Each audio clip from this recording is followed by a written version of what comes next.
1919 সাল বিকানেরের রাস্তায় এক 12 বছরের ছেলে তার কাকিমার কাছ থেকে ভুজিয়া তৈরি করতে শেখে এবং মাত্র 2 পয়সায় তা বিক্রি শুরু করে।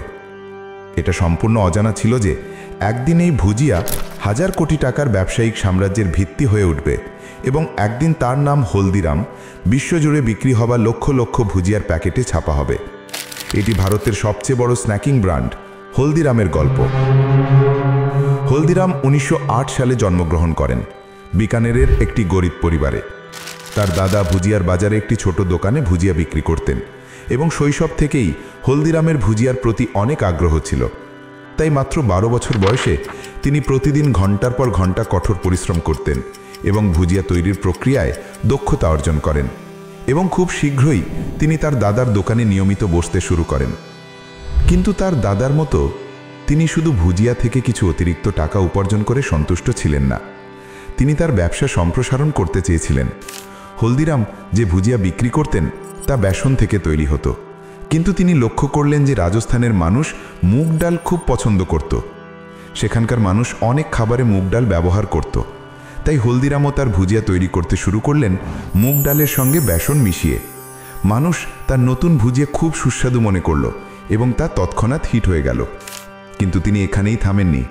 তিনি বুঝতে পেরেছিলেন যে তার বর্তমান ভুজিয়া বেশ মোটা এবং নরম ছিল, কিন্তু যদি তিনি এটিকে পাতলা এবং ক্রিস্পি করতে পারেন তাহলে গ্রাহকদের খাওয়ার অভিজ্ঞতা বেশ সন্তোষজনক হবে।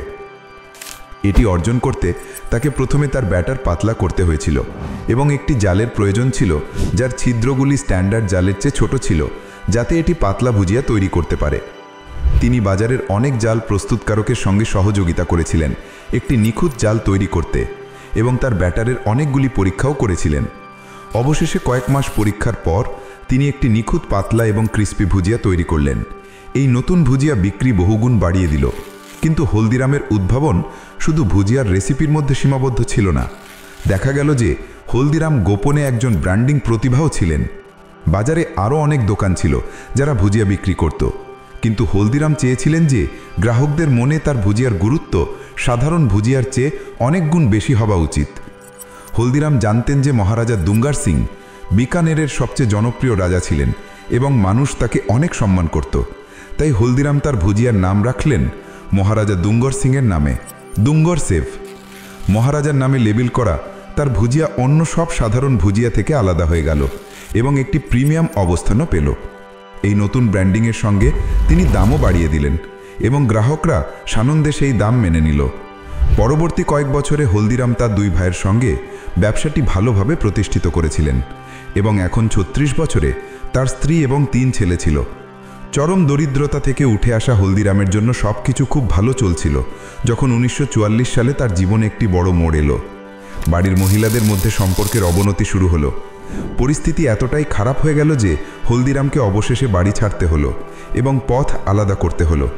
কিন্তু সমস্যা ছিল যে বাড়ির সঙ্গে হলদিরামকে ব্যবসা থেকেও বের করে দেওয়া হলো।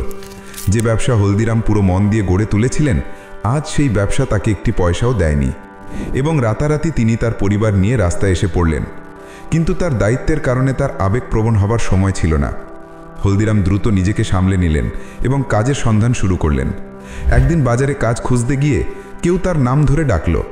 যখন হলদিরাম পেছনে তাকালেন, তার শৈশবের এক বন্ধু তার পিছনে দাঁড়িয়েছিল। এই বন্ধুটি বহু বছর পর বিকানেরে ফিরে এসেছিল এবং হলদিরাম তাকে তার পরিস্থিতি সম্পর্কে সব কিছু বললেন। বছর আগে হলদিরাম তার বন্ধুকে 200 টাকা দিয়ে সাহায্য করেছিলেন এবং ভাগ্যক্রমে তিনি এই উপকার ভোলেননি। তিনি সেই দিনই হলদিরামকে 100 টাকা ফেরত দিলেন এবং এই 100 টাকা হলদিরামের জন্য একটি জীবনরেখা হয়ে দাঁড়ালো। প্রথমে তিনি তার পরিবারের জন্য একটি ছোট বাড়ি ভাড়া নিলেন এবং তারপর ব্যবসার আইডিয়া নিয়ে ভাবতে শুরু করলেন। তার স্ত্রী চম্পা দেবী সুস্বাদু মুগ ডাল তৈরি করতেন এবং মুগ ডাল বিকানেরের মানুষের জন্য একটি প্রধান খাবার ছিল। তাহলে কি হলো? তিনি মুগ ডালের ব্যবসা করার সিদ্ধান্ত নিলেন। বাকি টাকা দিয়ে তিনি মুগ ডাল, মশলা এবং অন্যান্য জিনিস কিনলেন এবং একটি অস্থায়ী কর্নারও বানিয়ে ফেললেন। দুজনে সকালে তাড়াতাড়ি উঠে মুগ ডাল তৈরি করতেন এবং তারপর হলদিরাম সারা দিন বাজারে ঘুরে স্থানীয় শ্রমিক এবং অফিস যাত্রীদের কাছে এই খাবার বিক্রি শুরু করলেন। খুব অল্প সময়ের মধ্যেই তিনি তার আসল প্যাশন অর্থাৎ ভুজিয়া মুগ ডালের সঙ্গে বিক্রি শুরু করলেন। তার কঠোর পরিশ্রম, স্বাদ এবং গুণমত্তার কারণে তিনি একটি বিশ্বস্ত গ্রাহক বেস তৈরি করলেন। এবং খুব অল্প সময়ের মধ্যেই তিনি একটি ছোট দোকান ভাড়া নেওয়ার জন্য টাকা জমা করলেন। দোকান খোলার অল্প সময়ের মধ্যেই বাজারে কথা ছড়িয়ে পড়ল যে হলদিরাম এবং তার দুঙ্গর সেফ ফিরে এসছে। মানুষ তার দোকানে লাইন দিতে শুরু করল এবং কোন সময়ের মধ্যে হলদিরাম আবার স্থানীয় ভুজিয়ার রাজা হয়ে উঠলেন। পরবর্তী কয়েক বছরে হলদিরাম শুধুমাত্র এই দোকানটি বাড়ানোর দিকেই মনোযোগ দিয়েছিলেন, কিন্তু তারপর 1950-এর দশকে কিছু ঘটল যা তার জন্য একটি বড় টার্নিং পয়েন্ট হয়ে উঠল। হলদিরাম তার বন্ধুর মেয়ের বিয়েতে কলকাতায় গিয়েছিলেন। সেখানে তিনি সব অতিথিদের জন্য ভুজিয়া তৈরি করেছিলেন এবং যখন তিনি অতিথিদের ভুজিয়া খাওয়ার পর প্রতিক্রিয়া দেখলেন, তিনি বেশ অবাক হয়েছিলেন। সেই মানুষরা ভুজিয়া এতটাই পছন্দ করেছিল যে তারা কেবল এর প্রশংসাই করছিল না, বরং হলদিরামকে বড় অর্ডারও দিচ্ছিল। হলদিরাম বুঝতে পেরেছিলেন যে কলকাতায় তার ব্যবসা সম্প্রসারণ করা একটি বিশাল সুযোগ ছিল, বিশেষ করে কারণ সেখানে ভুজিয়া বিক্রি করার জন্য বড় কোনো প্রতিযোগী ছিল না। 1955 সালে হলদিরাম তার ছোট ছেলে রামেশ্বরলাল এবং তার বড় নাতি শিবকিষাণকে কলকাতায় ব্যবসা শুরু করতে পাঠান। এখানেও তিনি একটি ছোট বাড়ি দিয়ে শুরু করলেন এবং মাত্র 8 বর্গ ফুটের একটি দোকান। শুরুটা ধীরে ধীরে হয়েছিল, কিন্তু শেষ পর্যন্ত কলকাতায়ও তার ব্যবসা মুখের কথায় বাড়তে শুরু করলো এবং কোনো সময়ের মধ্যেই তিনি দিনে 150 থেকে 200 কিলো ভুজিয়া বিক্রি শুরু করলেন। এছাড়াও বাঙালিদের আকর্ষণ করতে তাদের স্বাদ অনুযায়ী তিনি একটি নোনতা স্ন্যাক্স চালু করলেন, যার নাম বাঙালি মিক্সচার, যা বেশ সফল হয়েছিল। পরবর্তী 12 বছরে তার দোকান 8 বর্গ ফুট থেকে 25 বর্গ ফুটে বৃদ্ধি পায় এবং ব্যবসাও প্রতি বছর দ্বিগুণ হতে থাকে। একটি বড় শহর হওয়ায় কলকাতা শাখার ব্যবসা এখন বিকানের শাখার চেয়ে বড় হয়ে গিয়েছিল। 1968 সালের মধ্যে হলদিরামের 3 ছেলেই স্থিতিশীল হয়ে গিয়েছিল। তার বড় ছেলে মূলচাঁদ বিকানেরের ব্যবসা পরিচালনা করছিল, সতীদাস পরিবার থেকে আলাদা হয়ে স্বাধীন দোকান খুলেছিল এবং রামেশ্বরলাল কলকাতার ব্যবসা চালাচ্ছিল। এই পরিস্থিতিতে হলদিরাম ব্যবসা থেকে আধা অবসর নিলেন এবং তিনি শুধুমাত্র মাঝে মাঝে ব্যবসার তদারকি করতে যেতেন। ব্যবসা ইতিমধ্যেই ভালো চলছিল, কিন্তু এরপরে যা ঘটল যা তার ব্যবসা যাত্রায় একটি সোনালী অধ্যায় হয়ে উঠতে চলেছিল। হলদিরামের বড় নাতি শিবকিষাণ, যে এতদিন তার মামার সঙ্গে কলকাতার ব্যবসায় কাজ করছিলেন, 1968 সালে নাগপুরে হলদিরামের একটি শাখা খোলার সিদ্ধান্ত নিলেন। নাগপুরে এসে শিবকিষাণ দেখলেন যে সেখানকার মানুষ বালুশা, গুজরাটি পেড়া, মাইসোর পাক এবং লাড্ডু জাতীয় মিষ্টি পছন্দ করত। অর্থাৎ সেখানকার মানুষ মিষ্টি পছন্দ করত, কিন্তু এখনও তারা ভারতের অন্যান্য অংশের মিষ্টির সঙ্গে তেমন পরিচিত ছিল না। এই সুযোগ দেখে শিবকিষাণ নাগপুরে ভুজিয়ার সঙ্গে তার প্রিয় কাজু কাতলি বিক্রি শুরু করলেন। প্রাথমিকভাবে গ্রাহকরা এটি কিনতে দ্বিধাবোধ করছিল, তাই শিবকিষাণ গ্রাহকদের বিনামূল্যে নমুনা দেওয়া শুরু করলেন। একবার চেখে দেখার পর মানুষ কাজু কাতলির জন্য পাগল হয়ে গেল এবং চাহিদা আকাশচুম্বী হয়ে গেল। এই সাফল্য দেখে শিবকিষাণ মালাই লাড্ডু, রসগোল্লা এবং রসমালাই জাতীয় মিষ্টি দিতে শুরু করলেন এবং জানা বা অজান্তেই এটিই ছিল হলদিরামের ভারতীয় মিষ্টি শিল্পের সবচেয়ে বড় খেলোয়াড় হবার শুরু। 1971 সালে নাগপুরে হলদিরামের 2টি আউটলেট খোলা হয়েছিল, কিন্তু শিবকিষাণ এখানেই থামতে চাননি। একদিন শিবকিষাণ একটি রেস্টুরেন্টে গিয়েছিলেন যার নাম ছিল কীর্তি, যা তার চোখ খুলে দিয়েছিল। সেই রেস্তোরাঁটি শুধুমাত্র ডোসা এবং লাস্সি দিত এবং সেখানে সবসময় গ্রাহকদের ভিড় থাকত। এখান থেকে শিবকিষাণের মাথায় এলো হলদিরামকে একটি দোকান থেকে রেস্তোরাঁয় রূপান্তরিত করার ধারণা। বাজার পর্যবেক্ষণ করার পর তিনি বুঝলেন যে মহারাষ্ট্রীয়রা ডোসা এবং ইডলির মতো দক্ষিণ ভারতীয় খাবার বেশি পছন্দ করে। এখন তিনি তার রেস্তোরাঁয় বিকানেরের জনপ্রিয় স্ন্যাক্স যেমন সামোসা এবং কচুরি দিতে চেয়েছিলেন, কিন্তু তার আগে তাকে গ্রাহকদের তার রেস্তোরাঁয় আনতে হবে। তাই তিনি সেই খাবারগুলো দিয়ে শুরু করলেন যেগুলোর চাহিদা ছিল, অর্থাৎ ডোসা এবং ইডলি। শিবকিষাণ একটি 30 আসনের রেস্তোরাঁ খুললেন এবং খুব শীঘ্রই তার রেস্তোরাঁর সব আসন পূর্ণ হতে শুরু করলো। এটি দেখে তারা তাদের আসনের ক্ষমতা দ্বিগুণ করল এবং মেনুতে সামোসা এবং কচুরি যোগ করল। যে গ্রাহকরা ডোসা এবং ইডলি খেতে আসতো, শিবকিষাণ তাদেরকে সামোসা এবং কচুরি চেখে দেখতে বলতেন এবং যেমনটা কাজু কাটলির ক্ষেত্রে ঘটেছিল এখনও তেমনই ঘটল। যে গ্রাহকরা একবার তাদের সামোসা এবং কচুরি চেখেছিল তারা তাদের নিয়মিত গ্রাহক হয়ে গিয়েছিল। পরবর্তী কয়েক বছরে নাগপুরে হালদিরামের একাধিক আউটলেট খোলা হয়েছিল এবং এর ফলে নাগপুরে হালদিরাম ভারতীয় স্ন্যাক্স, মিষ্টি এবং রেস্তোরাঁ ব্যবসায় রূপান্তরিত হয়েছিল।